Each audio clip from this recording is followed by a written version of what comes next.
puedes tener paz en la tormenta,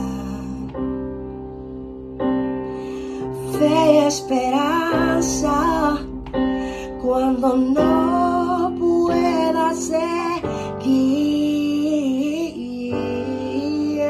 con tu mundo hecho pedazo. El Señor guiará tus pasos. Ten paz.